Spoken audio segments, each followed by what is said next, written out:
Hi class, Dr. Searcy here with the Chapter 3 Odd Problems Notes. So let's remember the title of the chapter is Central Tendency, and the stuff that we went over in the textbook lecture was what these different measures of central tendency are, right? Basically, the three measures, mean, median, and mode. So now we're going to see how we do problems with these different kinds of measures. So let's start with the first odd numbered question. It reads, find the mean, median, and mode for the following sample of scores. So right away, you're seeing that's what we're doing now, is calculating these three different kinds of measures. Here is a set of scores. Remember that the way that you want to see this is these are answers that one group of participants gave you, right? So we could say this is like a set of X values, and we're going to do different things to them to get the three different scores. Okay, first thing I think I'm going to do is show you how to calculate the mean, and I have that right here.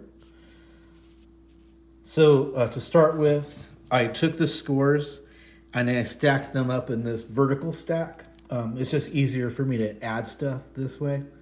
But once I did, the first thing that I came up with was my sum of X, right? So these are all X values. We added them up, and that's what that sigma means. We added X values up. The total that we got was 32. The next thing that we had to do was figure out how many people gave us an answer, right? How many scores do we have? And as it turns out, there were 8 people in this set. So remember that the way that we calculate the mean is we divide the sum of the scores by the number of people that gave us the scores. So it's 32 divided by 8. Remember that in my notes, the symbol that I'm using for sample mean is what I call X bar, an X with this bar over it. So we have is our 32 divided by 8 equals 4. And therefore 4 is your X bar. It is the mean or the average of the scores in here. One thing I want you to see is how that 4 does look like it's the middle of this distribution. Not median middle, but middle in terms of an average middle. Right, because that's what a mean is. Mean is an average. Okay, so now let's look at the other measurements, beginning with the median. First thing that we need to do to calculate the median, remember, is we take our scores and we line them up in order from the smallest score in the set down to the largest score in the set. We do this so that we can look for what the middle of the set of scores is. One thing that you want to remember from the Chapter 3 textbook lecture was that we have to pay attention to whether this is an even number of scores or an odd number of scores. So let me just count that up real quick. We got 1, 2, 3, 4, 5, 6, 7, 8. So it's an even number of scores. So what we have to do is, remember, when it's an even number of scores, we have to find the 2 scores in the exact middle, right? Exact middle in the sense that when we look at these 2 scores, there's 3 scores on this side and 3 scores on that side, so that's our exact middle. From there, what we need to do is average the 2 scores or find the exact middle point between the 2 scores, and that is this 4.5. That's the exact middle. So 4.5 is our median. From there, the other measure is the mode. Remember that the mode is the number that appears the most in your data set. And as we can see, the number that shows up the most is this 5. Of all the numbers, there are 1, 2, 3 5s that the participants gave us. So our mode is 5. Okay, so that's how we find our mean, median, and mode for question number 1. Now I'm going to go ahead and move on to question number 2. And the question here reads, again, find the mean, the median, and the mode for the scores in the following frequency distribution table. Now, one thing that you want to note here is that this different distribution table is going to look a bit different from this distribution table. Remember that here you just have this one set of X scores and you're just looking at frequency inside that set. Another way to look at frequency is to take the scores and to organize them this way, where you've got a column of X's and you've got a column of F's. Right? So remember what they do here is they say that this is the scores that you could have gotten as an answer, and this column is how often each answer occurred, right? So one person gave a score of 6, 2 people gave a score of 5. Now remember, what you have to do when you go to calculate the mean with a setup like this, a distribution setup like this, you have to take that distribution and first calculate X times F, right? Because that's going to tell you exactly how many X's there were in your distribution. So what I've done is I've created this new column called X times F, and each number in the column is my X times my F per row, right? So we got 6 because it's 6 times 1, we got 10 because it's 5 times 2, and so on for the rest of the rows. So when I've created my X times F column now, what I'm going to do is I'm going to sum up these numbers, and that's going to give me my sum of X for this distribution. It ends up being 39. The other thing that I need to calculate the mean is my N. How many participants were there in the study? Here I'm saying there was an N of 14. How did I get that 14? Remember, what you got to do is you've got to add up your F column, right? So we got 3 plus 2 is 5, plus 2 is 7, plus another 7 is 14. So then from there, to calculate the mean, it's going to be a division problem. 39 divided by 14. That gives me a sample mean, or an X bar, of 2.79. Right? So that's our mean for this distribution. Now we need to go calculate our median. Remember, the thing that you're going to do here is you're going to take all the scores and you're going to stack them up in a line. This time, the way I'm going to have to stack up the line is I'm going to create a stack accounting for each X, but also how often each X has occurred, right? So I've only got 1 6 here because there was 1 6 here, but I've got 2 5s because there were 2 5s in this set. Same thing with my 2 4s, my 2 3s, my 2 2s, and then look at all these 1s. I've got all these 1s because here it says that for the score of 1, there were 5 people that gave that answer. So I got 1, 2, 3, 4, 5 different 1s. So from there, now, first thing I need to calculate is my median. Remember, one thing I need to do before I calculate the median is ask myself, is this an odd number of scores or an even number of scores? So we got 1, 2, 3, 4, 5, 6, 7, 8, 9, 10, 11, 12, 13, 14. Looks like it's an even number of scores. Oh yeah, because we had 14 over here. So what I need to do is find the exact middle of that distribution. Looks like it's about right here, right? Because right there we're saying we got 1, 2, 3, 4, 5, 6 numbers on this side, and 1, 2, 3, 4, 5, 6 numbers on this side. So then we find the exact middle of that 3 and that 2, right? Again, by averaging, we add up the 3 and the 2, that's a 5. And then we divide it by the number of scores that are present. There's 2 right there. So our median ends up being 2.5. 5 divided by 2 is 2.5. From there, the third question that we have to answer is, what is the mode for this distribution? At this point, the mode should be obvious. The mode is 1. Let me say that again. This is wrong. It's not 5. Let me erase that. the mode is 1. Why is the mode 1? Because there were the number 1 was the number that showed up most in the data set. So not 5, but 1 is your mode. Okay, so let's move on to number 5. Here, this looks like a kind of a big question. It reads, for the following sample, right? So we're already being told it's a sample. Oops. We're already been told it's a sample. We also know it's a sample because of the notation that's being used. But it's saying that there are 10 scores in this sample.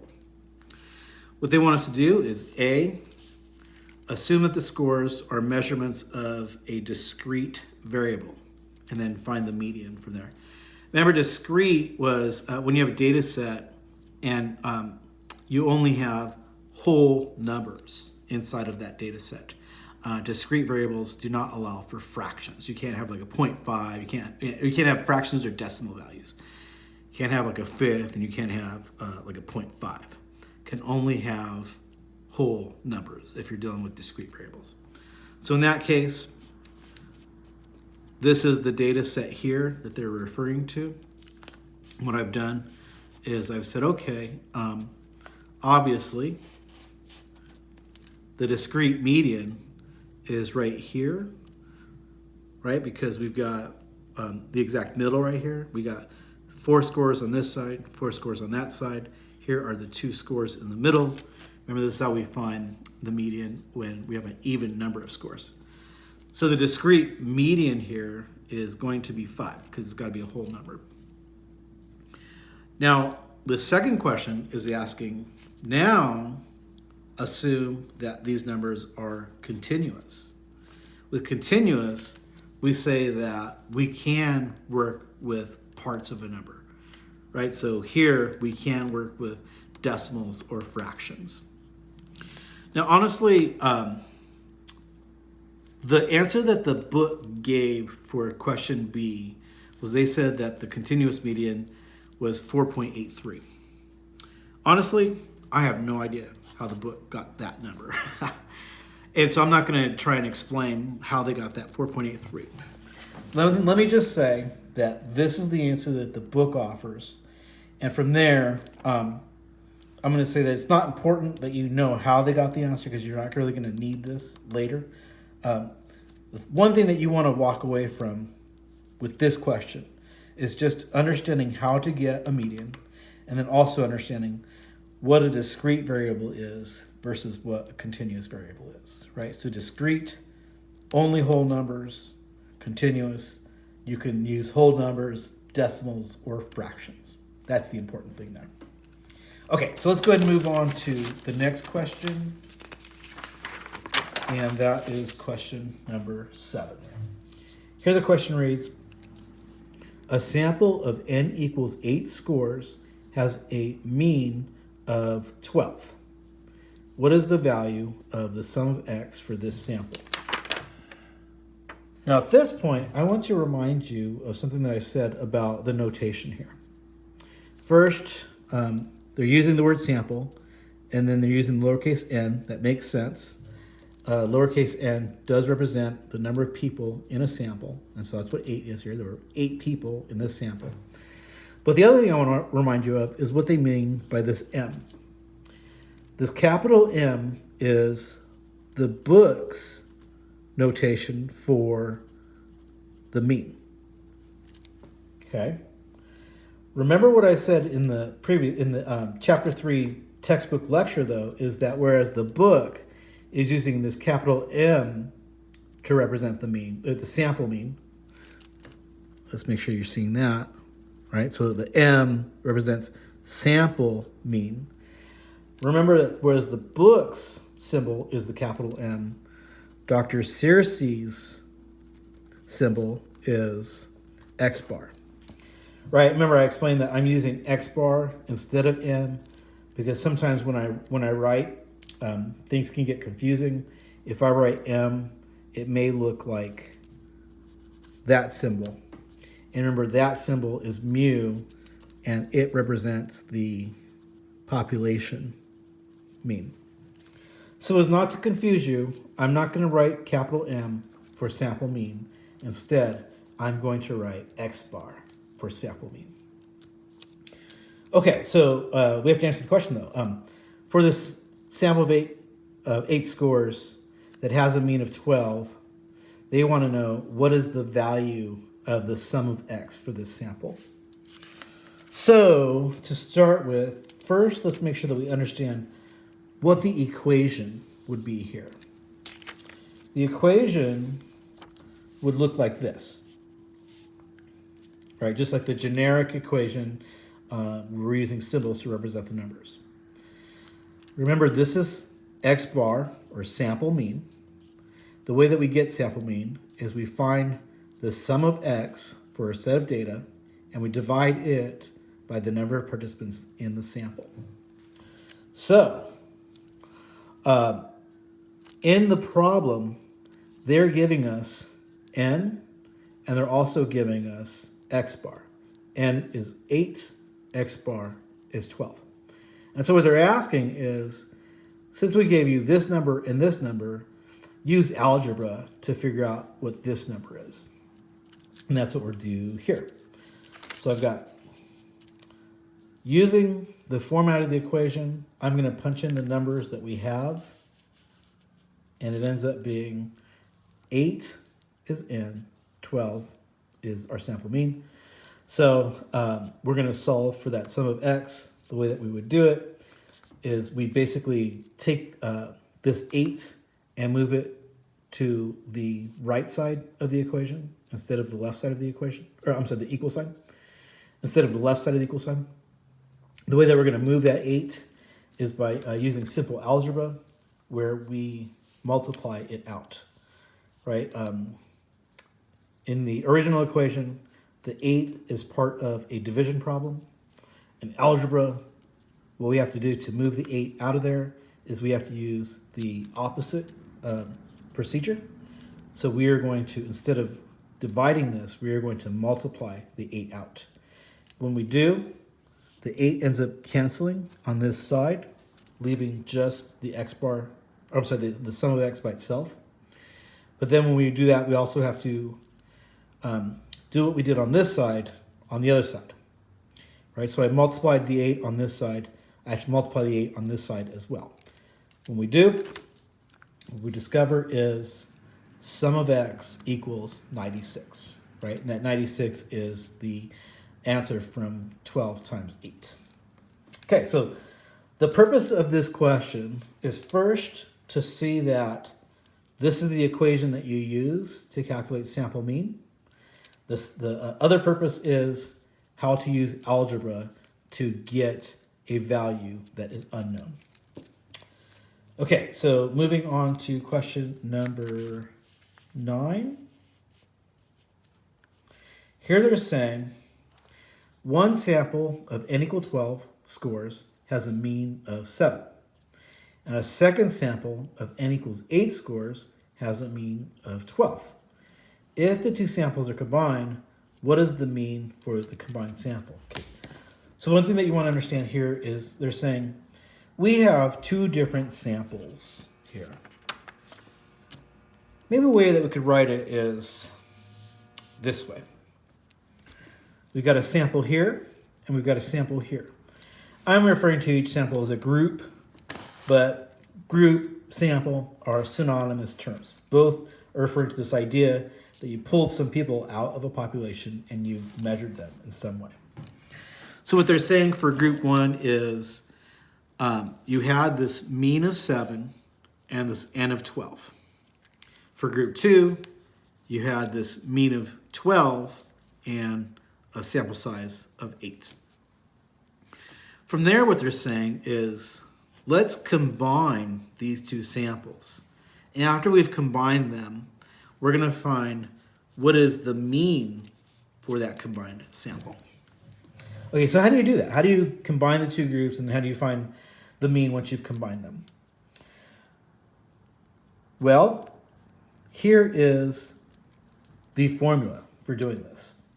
Basically, what you have to do is you have to take the sum of X for each group, right? That's what I'm calling here and here. I'm saying this is the sum of X for group 1. That's what that subscript 1 means. And this is the sum of x for group 2. That's what that subscript 2 means. You're going to create a division problem where in the division problem, you're adding up these two terms. Once you've added them up, then you're going to divide them by these other two terms. The other two terms are the two sample sizes, right? So the sample size for this group, N1, and then the sample size for this group, N2. So what we're seeing here is, with regard to the equation so far, we have some information, but we don't have other information, right? So we have our sample sizes here, but we don't know what our sum of x is for the two different groups.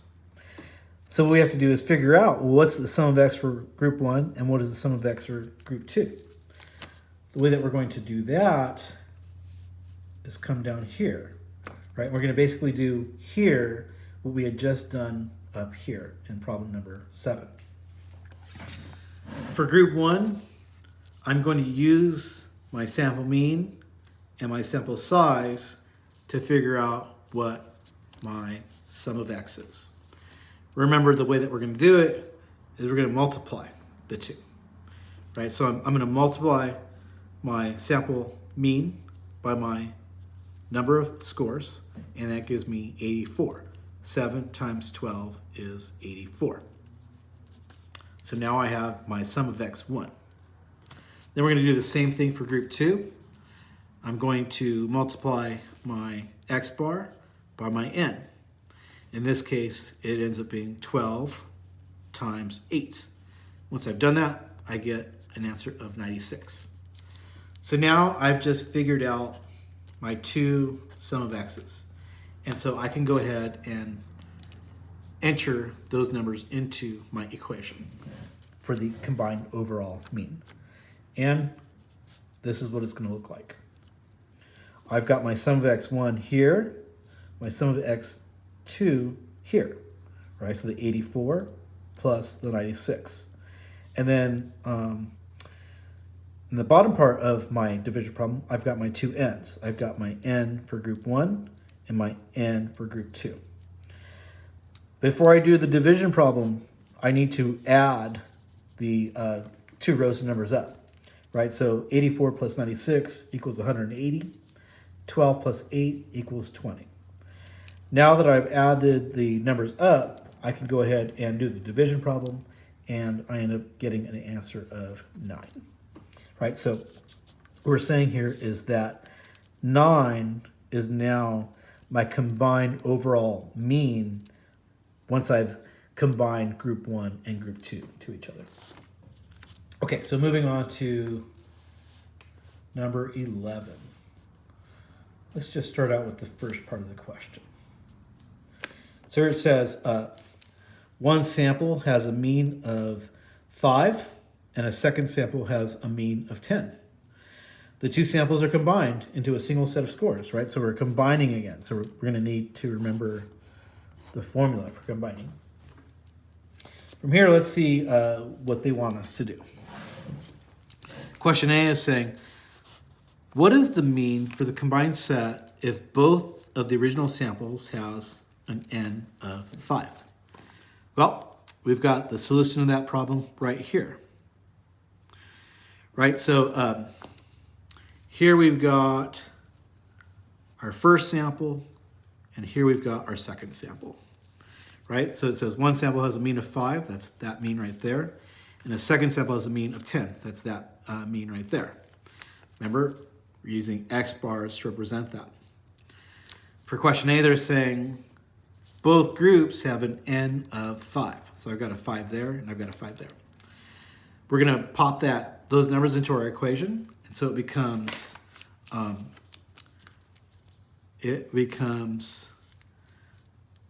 25 plus 50. How did I get that 25? Remember, I'm using sum of x right here. How did I get sum of x? For the first group, I multiplied my sample mean by my n, and that gave me 25. So 25 there. And then how did I get this 50? That 50 I got by multiplying my second sample mean by my second end. 10 times 50, or 10 times 5 equals 50. And as far as the bottom part of the division problem, I have a 5 plus 5 because that's what my two ends were for the both groups. So from there, I need to add my numerator and my denominator up. The top part is 75 and the bottom part is 10. So now I have a division problem there. Easily divided to 7.5. So that's my answer for question A. Now, there are two other questions in problem number 11. The second question, question B, reads, what is the mean for the combined set if the first sample has an n of 4 and the second sample has an n of 6? So what they're saying is we're still going to have our first sample having a mean of 5 and the second sample having a mean of 10. Now we're just going to have two different n's on the bottom. So it's going to read like this. Let's see here. We have a first group right here, right? X bar of 5, because that's their 5 right there. N of 4, because that's their n right there. And then for the second group, a sample mean of 10, because that's that sample mean right there. And a n of 6, because that's where it says n of 6 right there. So, first thing that we're going to do is find out what our two sum of x's are. Remember that we're going to get the two sum of x's by multiplying our means and our n's. So I get a 20. How did I get that 20? That 20 is 5 times 4. And then I have a 60. How did I get that 60? 10 times 6. My 4 is that 4 there. My 6 is that 6 there. So now I'm going to add everything up, right? My numerator values and my denominator values. So I get an 80 from that 20 plus 60, and I get a 10 from that 4 plus 6. So now I have a division problem of 80 divided by 10, and that gives me a value of 8. So then there is a last problem, a problem C. Now they're changing the n's around again. Now my first n is going to be an n of 6, and my second n is going to be an n of 4. So that's going to look like this, right? My two means are the same that they've been throughout the entire problem because they got listed at the beginning of the problem. So first mean is 5, second mean is 10. Now I'm just using two different n's. First n is 6, second n is 4. From there, I'm going to go ahead and create my two sum of x's. I've got a 30 here. How did I get that 30? I got it from multiplying this 5 times 6. And then I got a 40 there. How did I get that 40? I got it by multiplying that 10 times 4. So now that I have my equation, I just need to simplify it by adding up everything in the numerator and then adding up everything in the denominator. And that gives me a 70, right? 30 plus 40 is 70, and 6 plus 4 is 10. So now I just have to solve my simple division problem, and it gives me a 7. One thing that I think that you should see that the authors have done with these three different problems, right, is they basically have moved the n's around for each problem. So you had this n to start with, or this set of n's to start with, then you had this set of n's to start with, or next, and then last you had this set of n's, right? That's the only thing that changed from A, B, and C. Look at how changing the n's around affected the three different combined means. In the beginning, the two n's were equal to each other. You had an n of 5 here and an n of 5 there, and with that set up, you got this sample mean of 7.5. But then what happened was they gave the larger sample size, right, of these two.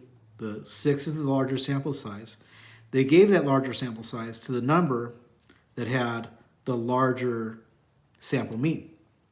And when they did that, that caused the value of the combined mean to go up. It went from 7.5 to 8. But then look at what happened when they gave the larger sample size to the mean that was smaller of the two groups.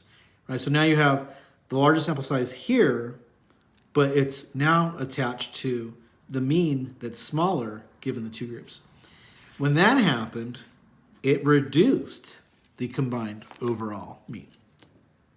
Okay, so I just wanted to point that out, but now we can go ahead and move on to our next problem, number 13.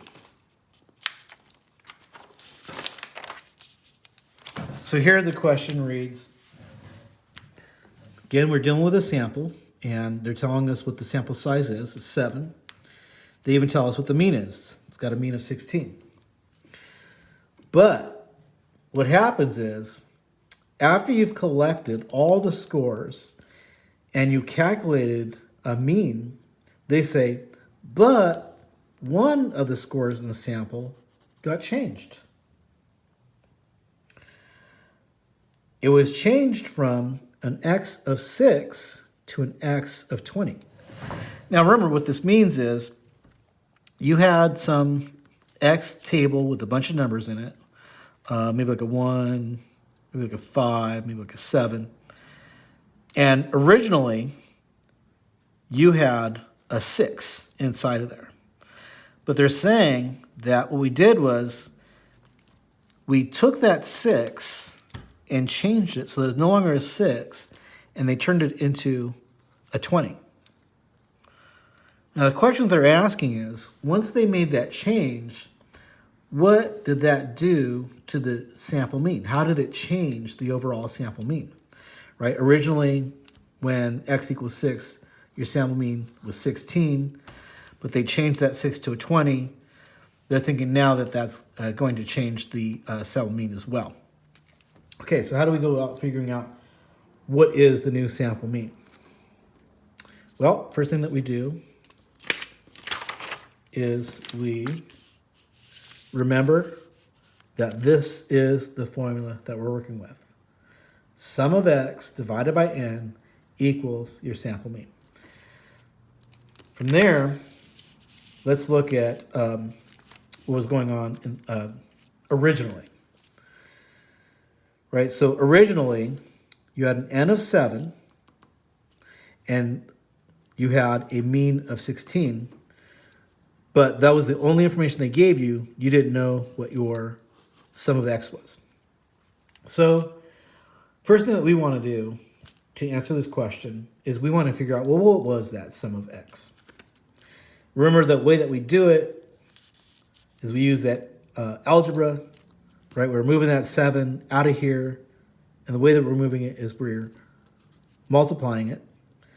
And when we do, it cancels out on this side, but then we have to say that we're going to multiply it on this side as well. When we do, we end up finding that that sum of x is 112. So that leads to us saying that this is the equation, or at least originally.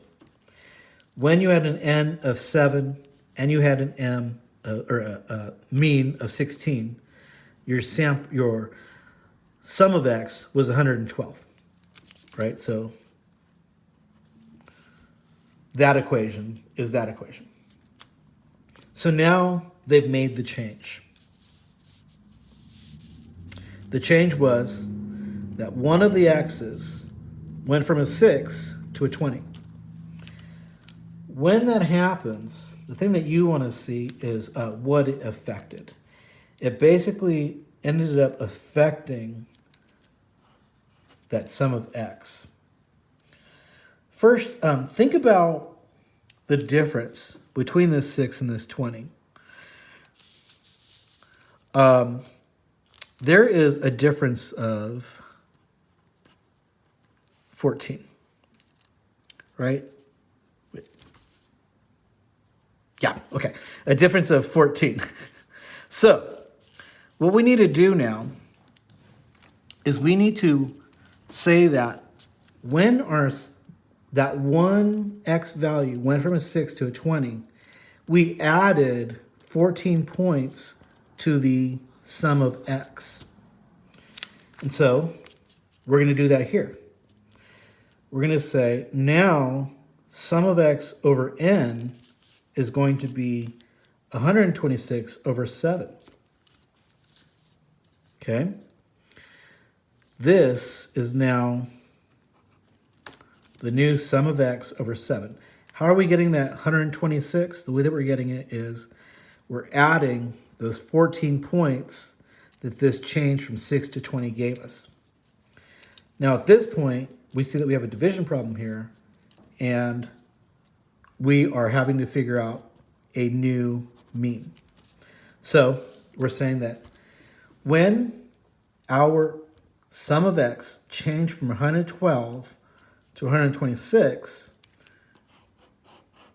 it changed the equation to 100, instead of 112 over 7 equals 16, it changed the equation to 126 over 7 equals 18.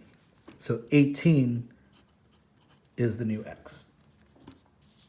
Okay, so let's go ahead and move on to problem number 15 from there. I think it's going to be a version of the same thing, right, with just new numbers. Right, so 15 is another version of question 13. Let's see how they're similar. We're saying that we're starting out with an original n of 7 and an original average of 9. A sample of 7 scores has a mean of 9. If one person with a score of x equals 1 is added to the sample, right? So this is the change that we're making. We're adding someone into the sample, and that person has an x of 1. Their score was 1. They're asking now, once we've done that, what is going to be the value of the new mean? How is the mean going to be changed? Okay, so what's the thing that we started out doing first? The thing we started out doing first was we got a sense of how did things look originally, right? So originally, when you had an n of 7 and a mean of 9, we wanted to figure out what sum of x that gave us. So we have to do, remember, is multiply that 7 by both sides. It cancels out on this side, times 7 there. You get 63. So originally, this is your equation for how you calculated the mean, right? Sum of x divided by n equals the mean. So your sum of x of 63 divided by your n of 7 gave you a sample mean of 9. Right, so that's the original state of things. From there, though, now we have to say, but we added a person into the data, and that person's score was 1. So how do we use that information to figure out what the new mean is? What we have to do, say, okay, a person with a score of x equals 1 is added. So what does that do to our equation? First, we have to note that it changes our sum of x. Originally, our sum of x was 63, but now what we have to do is add that person's score to that 63. That's what we're doing here. And we also have to change our n as well, right? So remember, this was our original n, 7. But we added someone into the group. When we did, that means that we have to account for it here. So when we add this new person's information in, we get a new sum of x and we get a new n. Now, our sum of x, right, this number here is 64 because we added that one person's x value, which was 1. And our N, or our sample mean, is 8. Why is it 8? Because originally we had 7 participants, but we added this person in, and so now we add that person in, and that gives us now 8 participants in the study. So now, the whole question here is, what is the new mean? Remember, the way that we find the new mean is we divide our new sum of x by our new n. In this case, it's 64 divided by 8, and so 8 is now the new sample mean. Sample mean, sample mean. Remember, that's our symbol for sample mean. Okay, so moving on to the next question, number 17. Here the question reads, a sample of n equals 15 scores has a mean of 6. One person with a score of 22 is added to the sample. What is the new sample mean? Okay, so question number 17 is yet another version of question number 13 and 15. You had an original set of values, but they got changed when we added someone into the sample. So first thing that we're going to do is we're going to find out what was the original state. So originally we're saying that to begin with, we had this situation. We had an n of 15. We had a mean of 6. First thing that we want to do is figure out, well, what was our sum of x with that, right? So the way that we're going to do it is we're going to multiply out that 15, cancels on that side, leaving the sum of x by itself. But then you also have to multiply on the other side, so it becomes that 6 times that 15, and that gives you 90.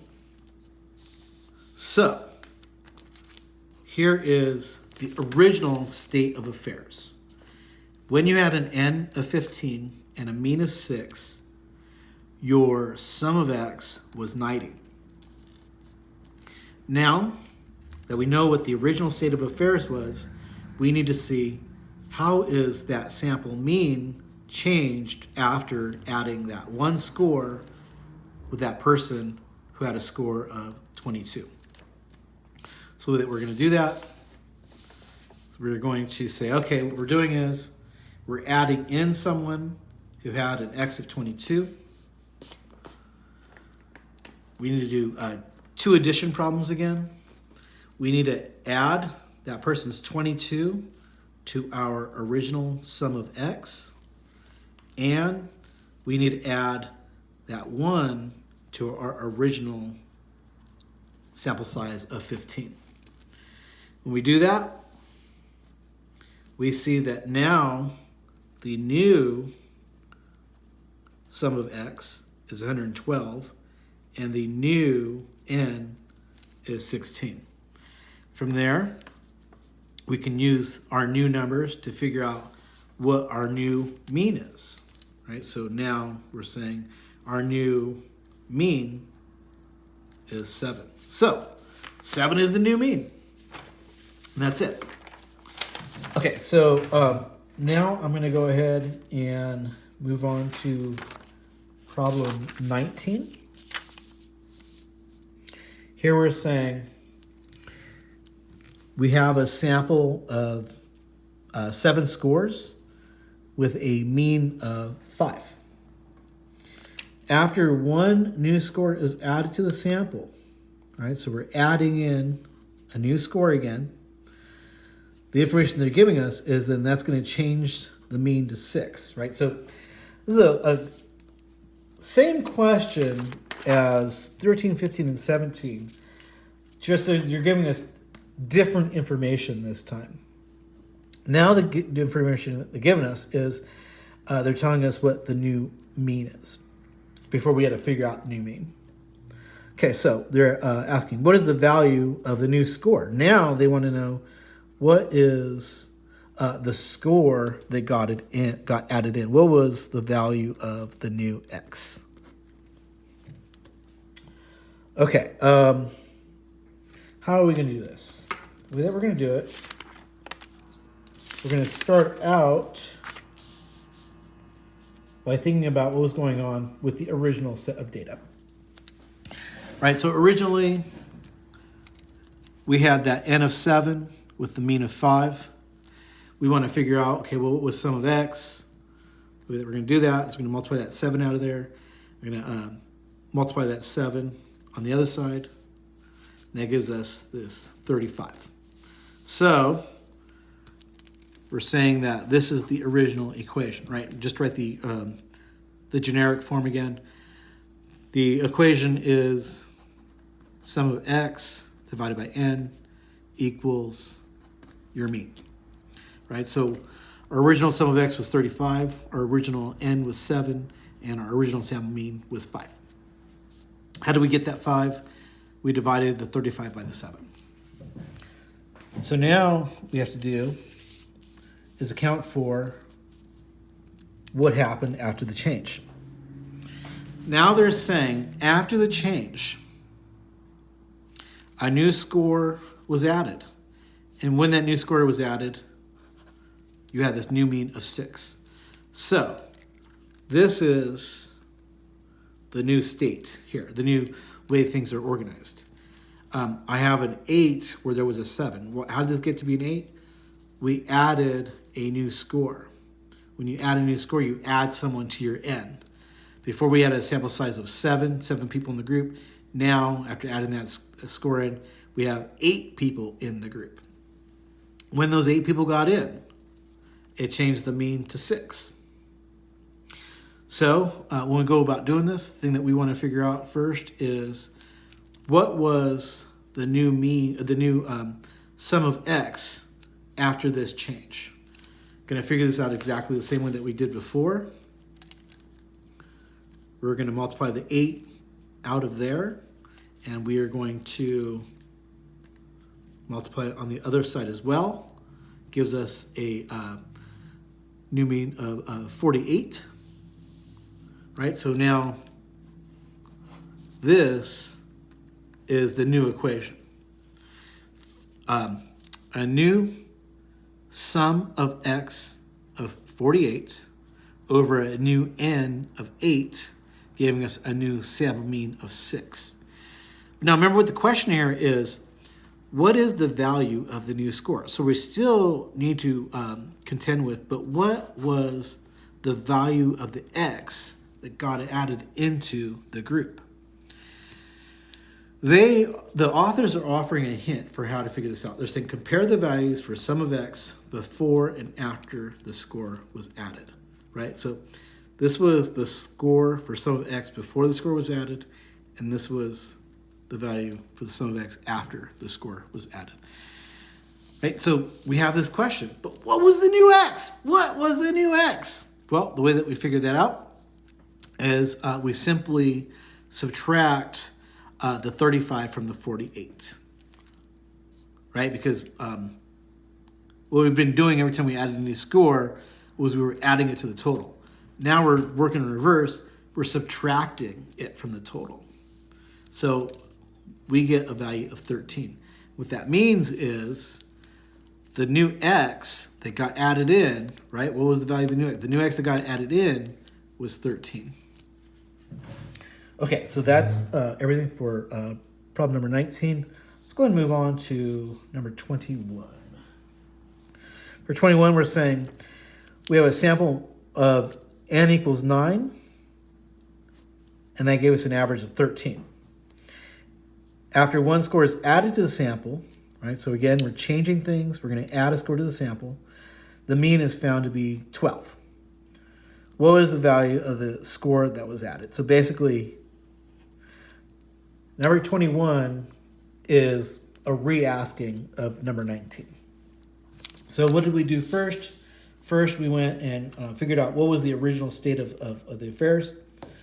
We said that we had this n of 9 and this mean of 13 originally. So we're going to have to figure out what was the sum of x. The way that we're going to do it is we're going to multiply both sides by 9. When we do, we see that we get 13 times 9 is 117. So the original equation then, right, the original version of this was we had a sum of x over an n of 9. Wait, well, let's say it this way. We had a sum of x that was 117 over an n that was 9 that gave us an original mean of 13. Now, what we're going to do is we're going to figure out how adding that new score that gave us the new mean led to us figuring out what is going to be the new score. Okay, so first thing that we're doing is now we're saying, okay, here's how things changed after we added everything in, right? So we started out with a sample size of 9. We added this one person to the group, so it gave us a new sample size of 10. When we added that person to the group, it gave us this new sample, or this new mean of 12. So to start with, what we want to do is figure out, well, what's the new sum of x? The way that we're doing that is, remember, we're multiplying both sides by 10. And so we see that this is how things changed. We went from 117 over 9 equals 13 to now a sum of x of 120 over a sample size of 10, giving us a new mean of 12, right? That's that new mean. Okay, so remember we have the same question over again, but what was the new x that got added? What was the value of that x that got added in? Remember, the way that we're figuring that out is we're saying, okay, we're comparing the new sum of x to the original sum of x. In this case, sum of x went up, so we're going to subtract. When we subtract, we see that we have this difference of 3 between the two numbers.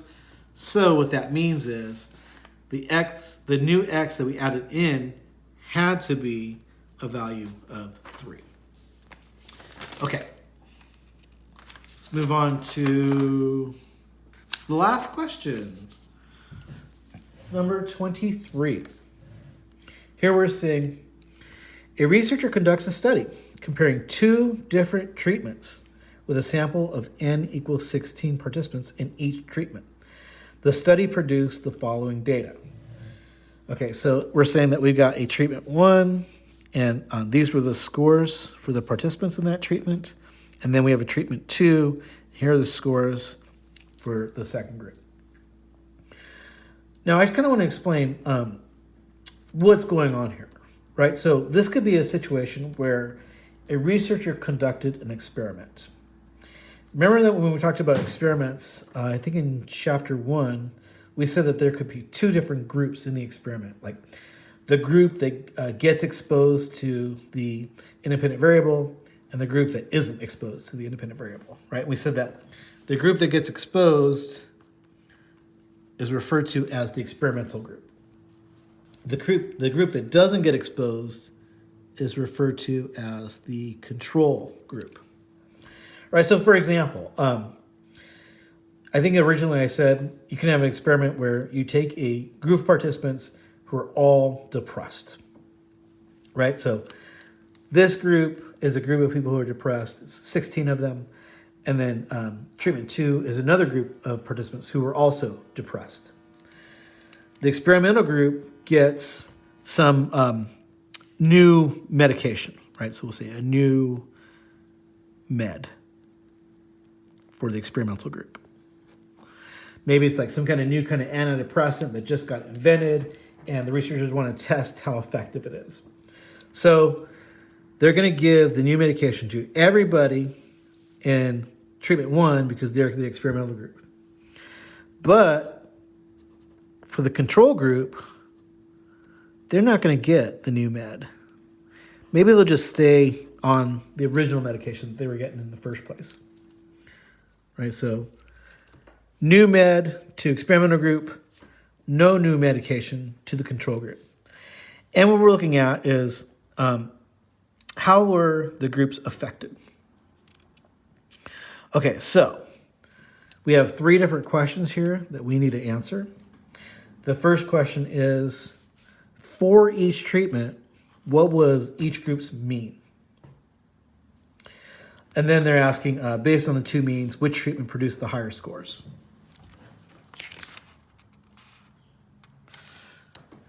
And then I think I'm going to answer all 3 questions together. All right, so question B was asking, for the 2 different groups, what's the median for each treatment?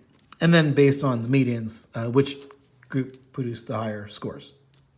Then question C is asking, what's the mode for each treatment? And then based on the 2 scores, which treatment produced the higher scores? Okay, so first of all,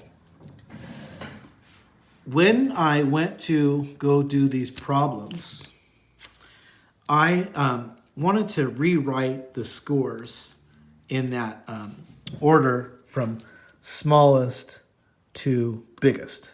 Right? And the reason why I wanted to do that was I'm going to need to have them written in that order so I can figure out the median for the group, for each group.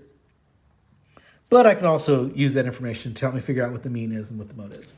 So, the way that I wrote everything, I'll just share that. So the way that I wrote everything was, I said I've got treatment 1 and I've got treatment 2. These are the scores for everyone in treatment 1, and these are the scores for everybody in treatment 2.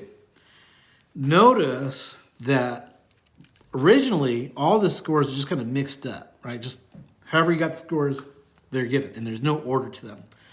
So I took them and I ordered them beginning with the smallest number and then working to the biggest number at the bottom of the list. Same thing for treatment 2. Started out with the smallest numbers and then ordered them to the biggest numbers. First thing I did after I did all of that was I made sure that I had all of the numbers correct, right? There's a lot of numbers to write down. So I made sure that I had all the numbers accounted for each group. But from there, I then went to calculate the means for the 2 different groups. Right? That's what information you've got here and here. Right? So the way that you calculate the mean is you first sum up all the scores. That was 144 for this group and 112 for this group. Then you figured out how many people were in each group. For this group, we had 16 people. For this group, we had 16 people as well. So then to calculate our averages, we did a division problem. In this case, 144 divided by 16, which gave us a mean of 9. And in this case, 112 divided by 16, which gave us a mean of 7. So let's answer question A real quick. Okay, so for question A, they wanted to know what the 2 means were. For treatment 1, it was a mean of 9. For treatment 2, it was a mean of 7. Now, they want to know, based on the 2 means, which group had the higher score? Well, 9 is higher than 7, so treatment 1 had the higher score in terms of means.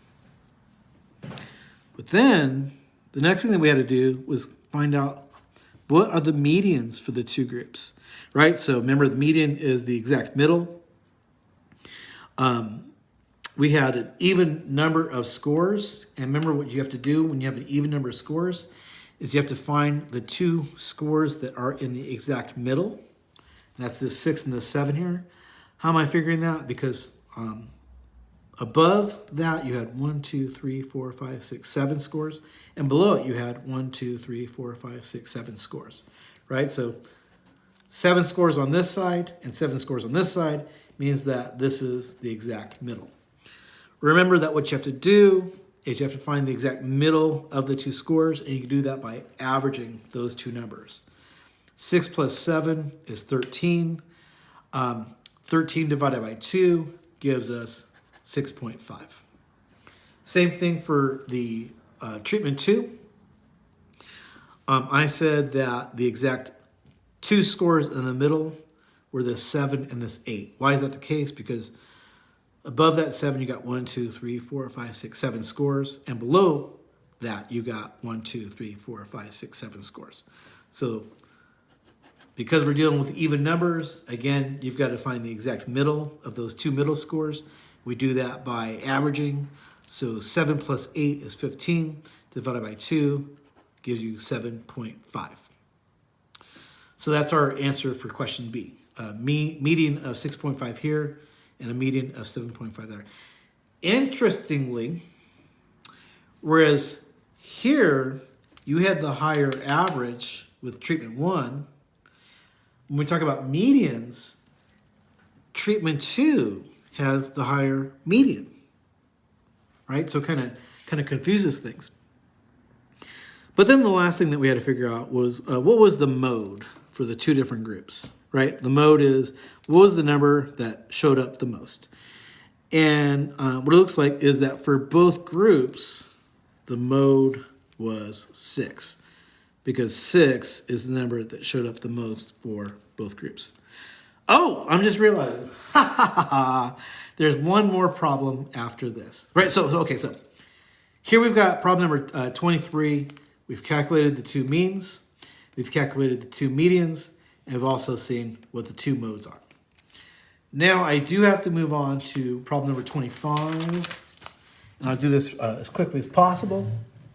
We're saying here, Stevens, Atkins, and Kingston from 2009 conducted a research study demonstrating that swearing can help reduce pain. I think this was another example that we'd already talked about in previous homework. So here they're just going into more detail in this kind of experiment. In the study, each participant was asked to plunge a hand into icy water and keep it there as long as the pain would allow, right? So the researchers are causing pain to the participants. How are they causing the pain? By making them put their hands into this icy water. In one condition, the participants repeatedly yelled their favorite curse words while their hands were in the water. In the other condition, the participants yelled a neutral word, right? Not a cuss word. Data similar to the results obtained in the study are shown in the following table. Calculate the mean number of seconds the participants could tolerate the pain for each of the two treatment conditions. Does it appear that swearing helped with pain tolerance? Right, so here's how these kinds of tables work. You've got, let's see, I just want to see if they did something here. So interestingly, what they're doing here is they're using one set of participants, right? So here we're seeing that their N was 10, right? Total 10 participants. But what they're doing with each participant is they're exposing each participant to both conditions, right? So for instance, for participant number 1, they had participant number 1 first plunge their hands into the icy water, and they were able to use swear words. Then for that same participant, they had them come back like on another day and do everything all over again. But on the second time, now, instead of getting to swear, they had to just say neutral words, right? So they're looking at how does being able to swear versus using a neutral word affect each participant under the two different conditions, which is kind of interesting. This is an example of what's referred to as a repeated measures design. Repeated measures in the sense that each participant gets measured once and then measured again, right? Once under one condition and then a second time under the other condition. But now the question that's being asked here is, after all of that was done, so you've got, here is how long the participants could keep their hands in the water in terms of seconds when they were swearing versus when they were saying the neutral words. The question that we're asking here is, what was the average amount of time that this group was able to keep their hands in the water versus the average amount of time that this group was able to keep their hands in the water? So the way that we did this was we just basically added up all the scores here and then added up all the scores here, right? So I've got my initials SW for swear words and NW for neutral words. The total number of seconds for the swear word group was 694. The total number of seconds for the neutral words group was 554. Uh-oh.